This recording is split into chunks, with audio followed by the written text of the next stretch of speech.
Okay, hello everyone and welcome to another session on alternative investments.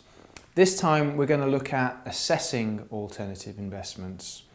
My name's Dan Kiernan, I'm going to be the presenter. We're going to take 20 or 30 minutes just like usual.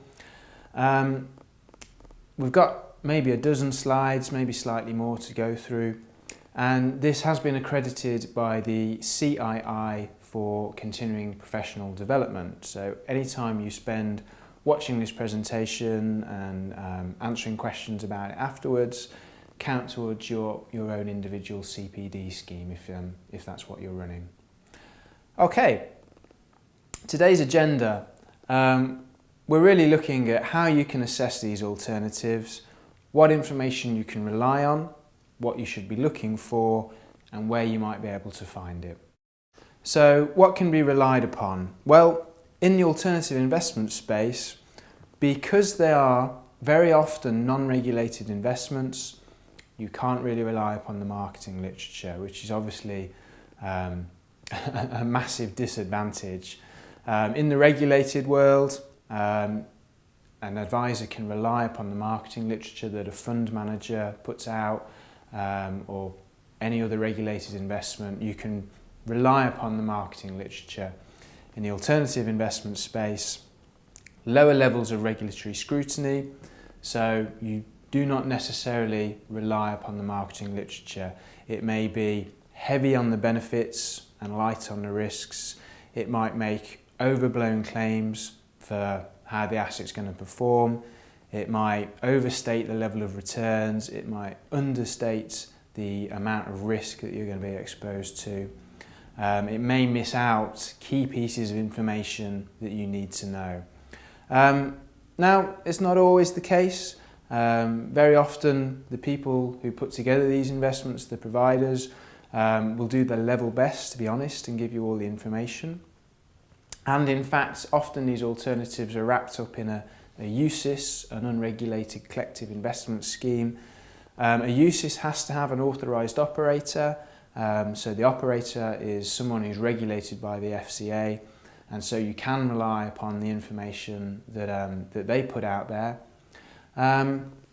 Corporate debentures as well. I'm thinking of Abundance Generation, a firm we work with quite closely. They produce investment memorandums for all of the renewable energy projects that they produce corporate debentures for, and as a regulated company you can rely upon their information that's contained in the investment memorandum. So there are exceptions, but as a general rule you can't rely upon the marketing literature for alternative investments. That means you've got to dig a little bit deeper and do your own due diligence. So what sort of things should you be looking for? Well, one of the first things you should be looking for would be independent reports. These are reports that haven't been produced by the product provider or by the distributor or by anyone else with an ongoing interest in the investment. So if it's a hotel, you need some independent verification of the levels of occupancy that you might expect to see in that location. If we're talking about a bamboo plantation or a teak plantation, you want independent verification of how fast those crops are going to grow or how fast those trees can be expected to grow. You want independent verification that the crops and the trees are actually in the ground and they are worth what the product provider says they're worth. Similarly with a commercial property investment, you want independent verification of the valuation of that property, so you know you're not overpaying for it, for example. Even something as simple as a gold bar, sippable gold investments, physical gold investments, the gold has to be stored on your behalf.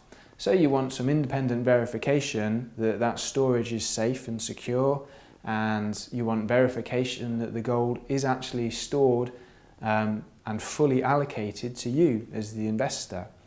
So independent verification of any of the facts and figures and any of the details that are surrounding the investment. Also, in the ideal world, you would get access to audited accounts. Obviously it depends what you're investing in. There won't be audited accounts for a gold bar, but for one of these biofuel companies, a farmland investment, a hotel investment, anything where there's a company structure involved, it would be ideal if you could see audited accounts. Now, depending upon the size of the firm, they may not have audited accounts. It's only a requirement once you reach a certain size.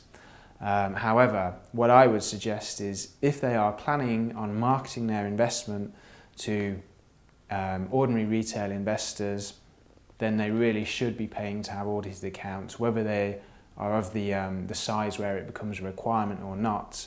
I think if you are expecting people to invest, then you should at least be providing them with audited accounts so they can properly assess what they're investing in. Some other things to look for.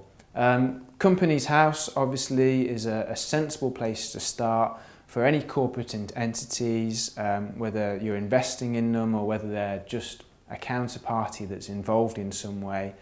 Go onto Companies House, make sure that they're listed, make sure that they've kept all of their filing up to date, check out who the directors are, do background checks on the directors. You can use DueDil, they're an online service. They're only one of many, there's several services like this that you can use to query directors' backgrounds. You won't get reams and reams of details about their personal life or anything like that, but it will tell you any other companies they've been involved with and been directors of, either current or historical. So there are two other places where you can go to verify, firstly, that the company is a genuine company and that they're doing things in the right way, keeping their filing up to date, filing their accounts, and you can start to look into the background of some of the directors who are involved. Other places you can look, well, you can do an awful lot of desktop research just based on Google. I would Google in these key phrases: the project name, the directors' names, the company names, any old company names, any other companies that the directors have been involved with. I'd Google all of those words and just see what comes up. I'd also Google all of those words with scam or rip-off or fraud attached to them as well, just to make sure that there's been no negative press. Now, of course, it's not a fail-safe background check by any means, but it is one of the simplest things you can do, and it's very, very easy. So, you know, it would be remiss if you didn't carry out this particular step in your due diligence. Don't just look at page 1 of Google. I found things on pages 2, 3, 4 and 5, suddenly find an interesting piece of information or some negative press or something like that. So that's a very simple step that everyone can do to research a company or research people who are involved in something they're considering investing in. A more sophisticated step would be to look at the tenure of the asset. So whatever the asset is that you're going to be investing in, how do the product provider own that asset? If it's a hotel or if it's some land or property, do they have the freehold? Do they have a long leasehold? Do they just have a sublease? Do they own it at all? They've got to be able to evidence that they have title to that asset. I have seen examples where people have been investing in hotels that are going to be built on land that the product provider hasn't even purchased yet. So that is a key step.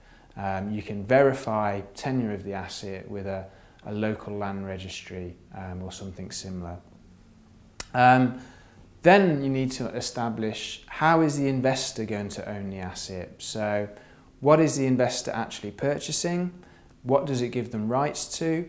And how and when does that tenure revert back to the product provider, if it ever does at all? So you want to make sure that the investor is purchasing something real and tangible. It might be the freehold, it might be a long lease, it might be a sublease. It might not be any of those things. Maybe the investor is just purchasing a loan note or something like that. The key thing is to be absolutely clear what it is the investor is purchasing and what that gives them rights to. And really here you need to use an independent lawyer or have independent legal verification provided by the product provider or the distributor or someone involved in the value chain. You would always use a solicitor to do the conveyancing if you bought a property here in the UK. So if you're buying an overseas property, of course, you should use an independent lawyer to make sure everything's correct. It's even more important overseas where the laws might be different and you're much more vulnerable. And then even for smaller investments, even for £10,000, £20,000 investments into these other kind of alternative schemes where you're purchasing land or property, it would certainly pay to have an independent lawyer verify the terms and conditions of the contracts, verify that the product provider owns what they say they own, and verify exactly how the investor is going to benefit from investing. Other places to look, one thing to do would be to follow the money trail. So when you invest, where does your money go? What's it used for? And is it ring-fenced? So is there a specific purpose outlined for your money? So when you invest, it's only used for that specific purpose and you have a very clear idea about how it's going to be used and how it's going to generate a return. Or are you just handing over cash to a firm, a company, and hoping that they're going to be able to spend it wisely and generate a return for you? You would normally expect that the investment monies would be ring-fenced for the specific purpose that they're intended for. That way there's not going to be any leakage. The money isn't going to leak out and be spent on marketing or be spent on fancy offices, or you're not going to have someone just run off with the money. So you would expect the money to be ring-fenced and just used for the purpose it's intended for.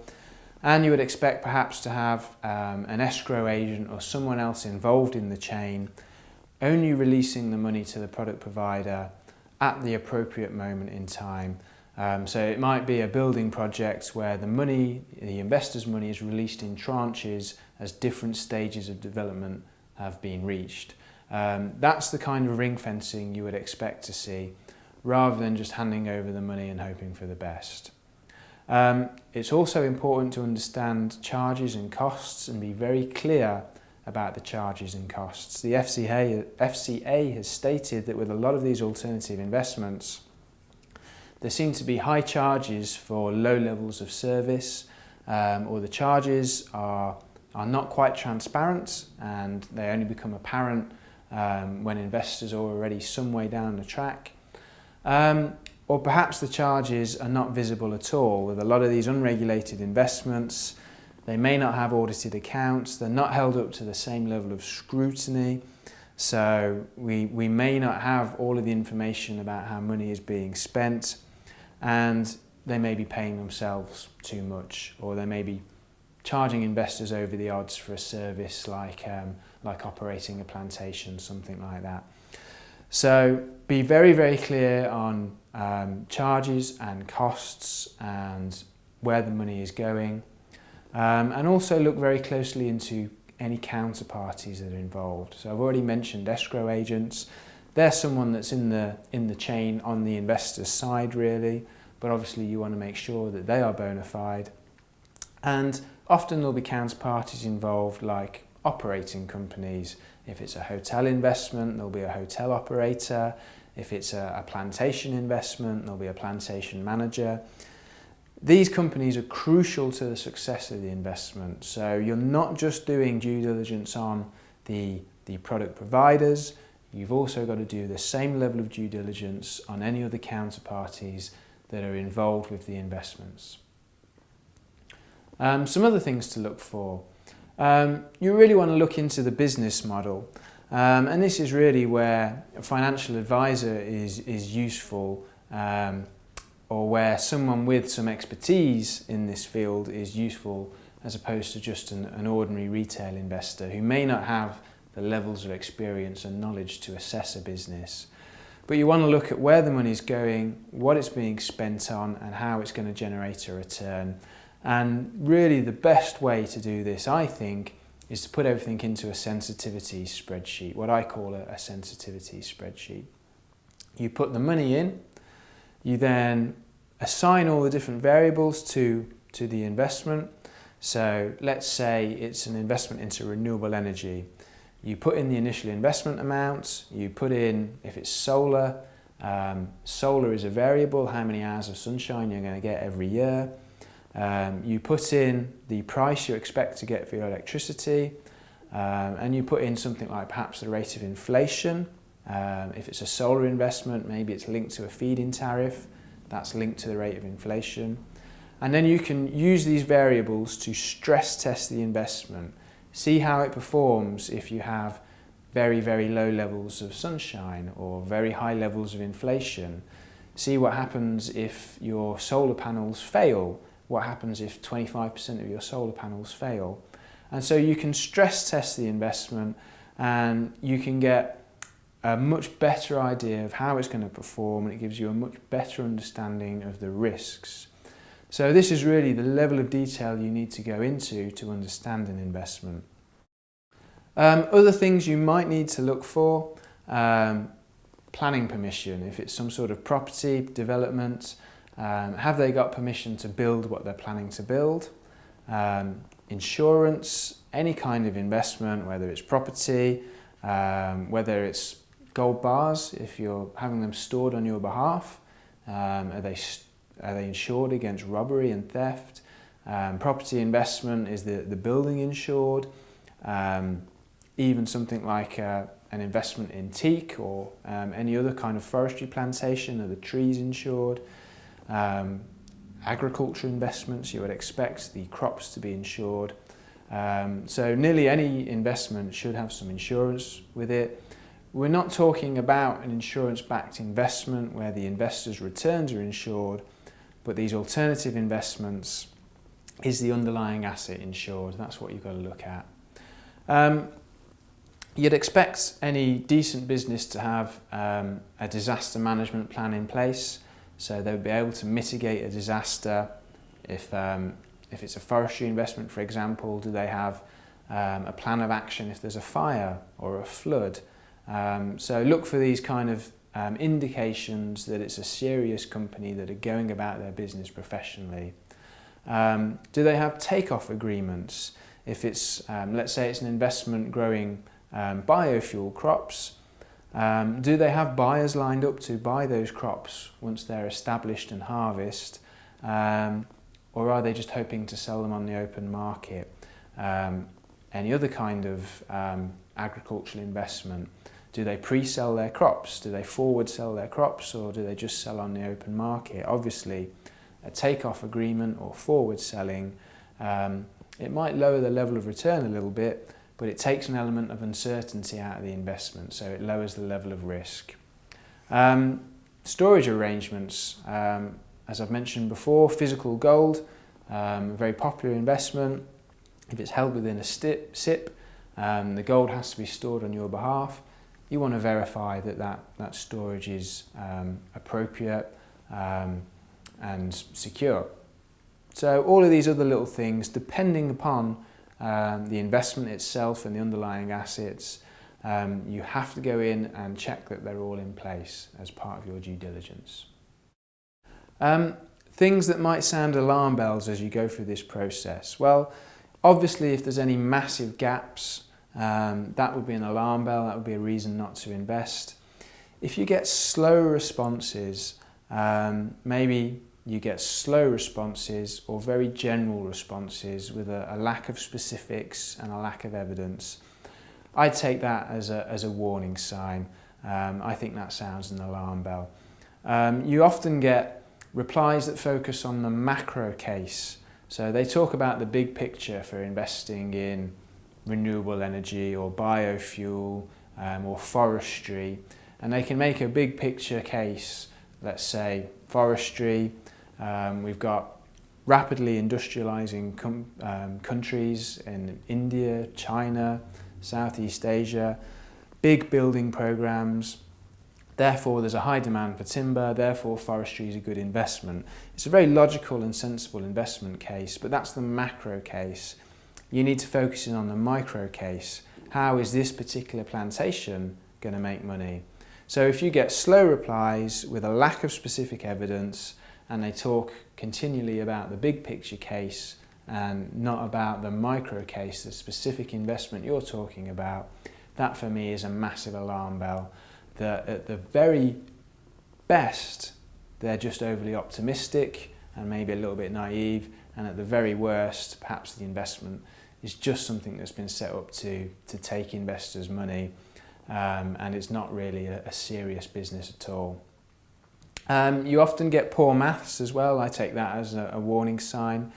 The most common bit of poor maths I see is when someone calculates a return, they include in the return the original investment. So it comes out as 100% higher than the return actually really is. So what I mean by that is, if I invested £100 with someone and they gave me £110 back, they've made a 10% return. The £100 that they give back to me, that was mine originally, so they haven't made a 110% return. It's pretty obvious, but I've lost count of the number of times I've seen investments with that kind of maths, because obviously, you know, it paints the investment in a very good light. I'd also take as an alarm bell or a warning sign any investment where there's no independent verification. If it's new technology, if it's a new kind of asset, if it's a new biofuel crop, if it's a new hotel, and there's no independent verification around the facts and figures that the product provider is projecting, I'd take that as a warning sign. If they're serious about this investment and if they really believe it's going to be good, they would pay for independent verification to A, make sure that they are on the right track, it is a sensible business opportunity, and B, to share that information with investors. Expecting people to invest without independent verification of any of the things that are being forecast is just unreasonable. Where would you go looking for all of this information? Well, most of it's going to come from the provider, and some of it may come from the distributors. So that's a slightly biased source of information, but that's the nature of the beast. Obviously, it's the provider who's going to be giving you all of the investment information. Hopefully what they've done is, as well as giving you their own literature, they've got those independent verifications that I'm talking about, and they give those to you as well. So it's not just coming straight from the provider's mouth. They've also managed to gather these independent verifications, whether it's valuations of a property, or verification that trees are in the ground, or verification that a crop is going to produce the yields that are being spoke about. So hopefully you get those independent verifications in there. You can also use other companies. SIP Investment Platform does independent due diligence on alternative investments for SIP providers. And SIP providers will carry out their own due diligence. It's been a bit of a controversial topic actually about just how much due diligence a SIP provider should carry out. But a SIP is written in trust. There is an element of trust in there. There is an expectation that the SIP will at least do some due diligence on the investment it allows within the trust. But with SIP Investment Platform and with the SIP providers, their primary concern is that the asset is SIP acceptable, and then what they'll make sure is it isn't an obvious scam or an outright scam. It is by no means a recommendation that the investment is going to be a good or bad investment, and it is certainly not a recommendation that something is or is not suitable for a particular investor. So, although these are important verifications from SIP Investment Platform or from a SIP provider, they are by no means the last word on due diligence. You can also get reports and information from other sources. Here at Intelligent Partnership, we produce an annual alternative investment report every year, and we do 6 subsector reports every year looking into things like student property or renewable energy. So they're good sources of information, but the onus at the end of the day is going to fall back upon the investor or their advisor and intermediary to to thoroughly check out all of these different sources of information and make sure that they are happy that what they're considering is a genuine investment opportunity, not some sort of scam, and it's not just something that's been put together in an opportunistic way to try and take advantage of transactions in the alternative investment space and to try and capture some of those investments. And it's not something that's overly optimistic.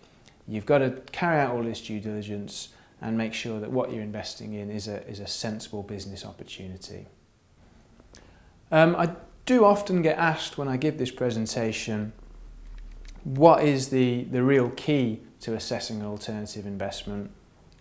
I think once you've done the initial sort of baseline or foundation checks to verify that it's genuine, so that's looking them up on Companies House, checking out the background of the directors, checking out that they do actually have tenure of whatever asset is being promoted, they do have title to it, they have the planning permissions in place if they're going to be developing a property, something like that. So once you've checked out the basics, you know you're looking at something genuine. Then I think the next key step is the sensitivity spreadsheet. If you can get from the product provider all of the different variables, you can then stress test those variables and see what level of return you get in different scenarios. I think that really helps build a clear understanding of how much risk you're taking on. And you can then look at the level of return and compare it to mainstream investments. You compare it to keeping money in the bank or just putting money into the mainstream stock market. If you're taking on additional risk, you expect to get paid for that risk. So you expect to earn more money than you do just by leaving your cash in the bank or even by investing in the stock market. So I think that's the key step. Step one, just make sure the thing is a genuine opportunity. Step two, the sensitivity spreadsheet. We're pretty experienced at building those sensitivity spreadsheets here at Intelligent Partnership. So if you do want us to take a look at something or build one of these sensitivity spreadsheets, then get in touch with us. It's something we'd be very happy to do.